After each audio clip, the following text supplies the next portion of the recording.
balik lagi, ketemu lagi. Mungkin kali ini bisa dibilang akan menimbulkan hal yang setuju atau tidak. Karena apa? Rasa atau penilaian terhadap sesuatu itu pasti bisa aja berbeda-beda tiap orang, tergantung pengalaman atau subjektivitasnya. Begitupun gua, kali ini gua akan coba berpendapat atau kasih penilaian selama kurang lebih di 20 km penggunaan si NMAX Neo S ini, dari plus dan minusnya. Mungkin setiap orang pasti akan berbeda-beda, ada yang setuju dan juga ada yang tidak. Nanti bolehlah kita curhat atau berbagi pengalaman di kolom komentar, nanti utarakan aja di situ ya. Sebelumnya disclaimer dulu, ini sifatnya subjektif, jadi bisa dibilang menurut gua sendiri atau pengalaman gua sendiri. Jadi yang lain tuh bisa setuju atau tidak, itu mungkin balik lagi ke kalian. Yang pertama, dari hal yang kurang gua suka atau sisi dari negatifnya.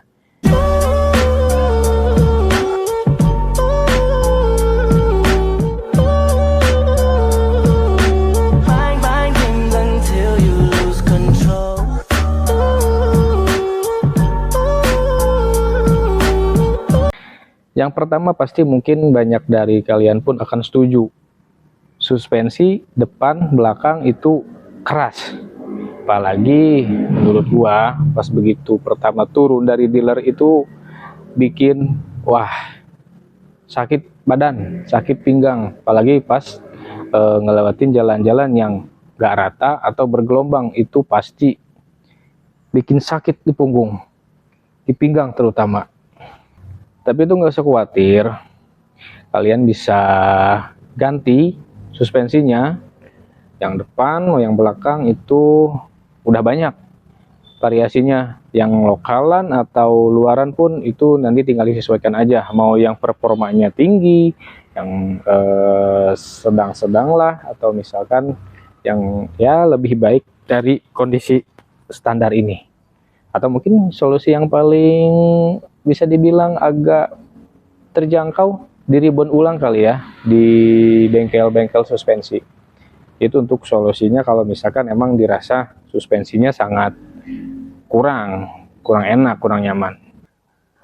Yang kedua, dari catnya, ini bisa dibilang lumayan tipis. Kegesek-gesek celana aja ini kelihatan banget kusamnya ya, terutama yang bagian di samping bodi belakang ini, di bawah paha penumpang, kegesek-gesek celana kelihatan kalau misalkan diperdekat baret halus-halus, dan warnanya lebih kusam dari yang pinggir-pinggirnya ini ya. Nanti mungkin kalian kalau misalkan emang mau lebih aman catnya begitu turun dari dealer, bisa kalian pasang VVF atau stiker bening, atau mungkin bisa kalian repaint lagi biar makin lebih tebal mungkin ya dari catnya. Ini mungkin menyangkut masalah desain ya. Untuk pelek bawaan ini kebetulan udah diganti pakai part aftermarket, jadi udah lumayan kece lah ketimbang pelek bawaan itu. Dari generasi kedua sampai yang ketiga, peleknya desainnya nggak berubah-berubah, jadi bisa dibilang buat sebagian orang itu desain yang udah ketinggalan lah ya, udah kuno banget. Nah, tadi mungkin solusinya bisa diganti pakai part aftermarket. Udah banyak dari yang brand ternama atau misalkan yang baru-baru lah dengan desain-desain yang sedemikian rupa, itu banyak. Tinggal disesuaikan aja kalian nanti seleranya yang kayak gimana. Itu untuk masalah di pelek ya. Dari segi pengereman, menurut gua pengeremannya biasa-biasa aja dengan bodi sebongsor ini. Harusnya pengereman standarnya pun bisa lebih baik lah ya dari kondisi kayak begini. Minimal kalipernya itu untuk depan 2 lah, kalau belakang mungkin cukup untuk di satu piston aja kayak gitu.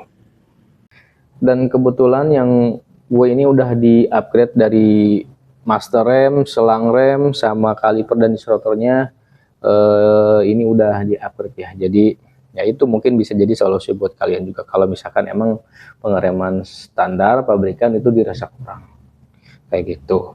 Misalkan kalian mau cicil boleh, atau misalkan mau langsung kerasa sekaligus itu satu set semua diganti, itu lebih bagus kayak begitu. Itu dia mungkin beberapa poin yang dirasa cukup kurang menurut gua pribadi. Oke, kali ini gua akan coba kasih beberapa hal yang dirasa oke atau positif atau lebihnya lah dari si NMAX Neo S ini. Oke, yang pertama dari hal tentang posisi berkendara. Untuk motor-motor Maxi, karena emang dia peruntukannya dirancang buat kenyamanan, tentu saja buat posisinya sangat nyaman. Dan untuk pijakannya mungkin nanti kalian bisa menyesuaikan, ada dua pilihan opsinya. Bisa di depan sebelah sini buat selonjoran kalau misalkan emang posisi berkendara kaki kalian udah mulai pegel, bisa selonjoran ke depan, atau misalkan mau di pijakan yang di bawah di sini. Nah, untuk posisi dadanya di sini dia dengan tangan itu cukup tinggi ya, hampir sejajar lah gitu. Jadi ergonominya sangat bagus kalau menurut gua pribadi. Pernah waktu itu dibawa touring ke daerah Banten di sana, ngelewatin jalan yang ngeliuk-ngeliuk, jalanan bagus, posisi kaki ke depan itu wah nyaman banget sih kalau menurut gua.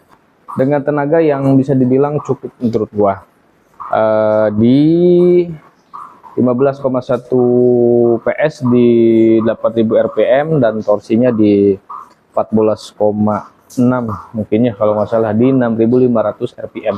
Itu untuk jalanan kota melewati jalan yang dominan datar, itu bisa dibilang tenaganya cukup lah. Tapi nanti rencana sih gue mau upgrade kirian ya, nanti disesuaikan tenaganya, karena gue sekarang udah mulai sering sesekali ke daerah-daerah yang sedikit menanjak lah gitu. Jadi nanti untuk pendistribusian tenaga gue akan coba pindahin ke tengah dan bawah, karena buat naik itu pasti lebih enak.